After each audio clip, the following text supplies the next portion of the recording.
Assalamualaikum warahmatullahi wabarakatuh. Hai teman-teman, perkenalkan nama saya Nadia Novitasari, nomor induk mahasiswa 230501501006. Pada video kali ini, saya akan membahas mengenai ciri-ciri prosodi atau suprasegmental bahasa Indonesia. Apa sih itu suprasegmental? Nah, prosodi atau suprasegmental adalah sesuatu yang menyertai fonem tersebut yang bisa berupa tekanan suara, intonation, panjang pendek pitch, dan getaran suara yang menunjukkan emosi tertentu. Unsur suprasegmental diklasifikasikan menjadi beberapa, yaitu yang pertama tekanan atau stres, yang kedua nada, yang ketiga jeda atau persendian, dan yang keempat durasi. Tekanan atau stres menyangkut masalah keras lemahnya bunyi. Suatu bunyi segmental yang diucapkan dengan arus udara yang kuat sehingga menyebabkan amplitudenya melebar, pasti dibarengi dengan tekanan keras. Sebaliknya, sebuah bunyi segmental yang diucapkan dengan arus udara yang tidak kuat sehingga amplitudenya menyempit, pasti dibarengi dengan tekanan lunak. Tekanan ini bisa terjadi secara sporadis, bisa juga terjadi secara berpola, di mana bisa bersifat distinktif, bisa juga bersifat tidak distinktif. Dalam bahasa Indonesia, tekanan tidak berperan pada tingkat fonemis, melainkan berperan pada tingkat sintaksis, karena dapat membedakan suatu makna kalimat. Contoh pada kalimat, dia menangkap ayam itu. Jika diberikan tekanan pada kata dia, maka berarti yang menangkap ayam itu adalah dia, bukan orang lain. Dan jika diberikan tekanan pada kata menangkap, maka berarti yang dilakukan adalah menangkap, bukan menyembelih.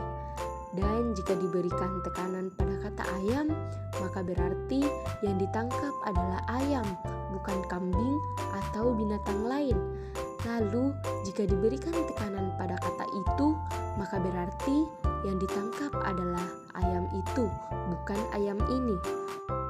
Nada atau pitch berkenaan dengan tinggi rendahnya suatu bunyi, di mana suatu bunyi segmental diucapkan dengan frekuensi getaran yang tinggi, tentu akan disertai dengan nada yang tinggi. Sebaliknya, kalau diucapkan dengan frekuensi getaran yang rendah, tentu akan disertai juga dengan nada rendah. Dalam bahasa tonal, seperti bahasa Thailand dan bahasa Vietnam, nada bersifat fonemis, artinya dapat membedakan suatu makna kata.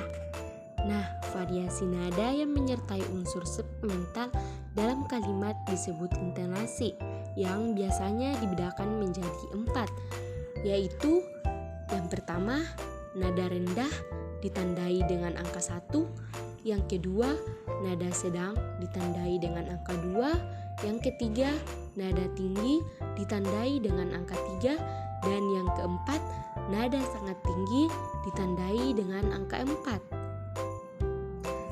Jeda atau persendian. Jeda atau persendian berkenaan dengan hentinya bunyi dalam arus ujaran. Disebut jeda karena adanya hentian itu, dan disebut persendian karena di tempat perhentian itulah terjadinya persambungan antara dua segmen ujaran.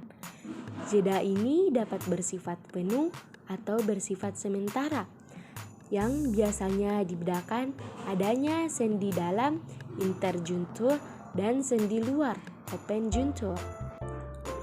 Sendi dalam menunjukkan batas antara satu silabel dengan silabel yang lain, di mana sendi dalam ini menjadi batas silabel, biasanya ditandai dengan tanda tambah.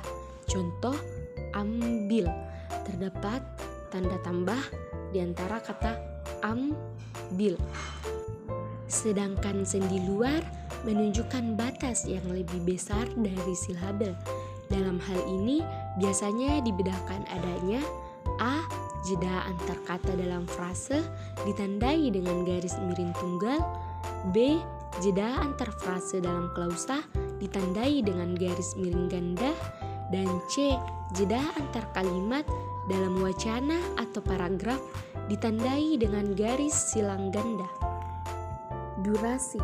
Durasi berkaitan dengan masalah panjang pendeknya atau lama singkatnya suatu bunyi yang diucapkan.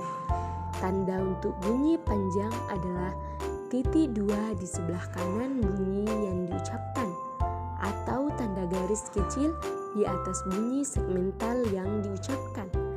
Dalam bahasa Indonesia, durasi ini tidak bersifat fonemis, tidak dapat membedakan makna kata, tetapi dalam beberapa bahasa lain seperti bahasa Arab, unsur durasi bersifat fonemis.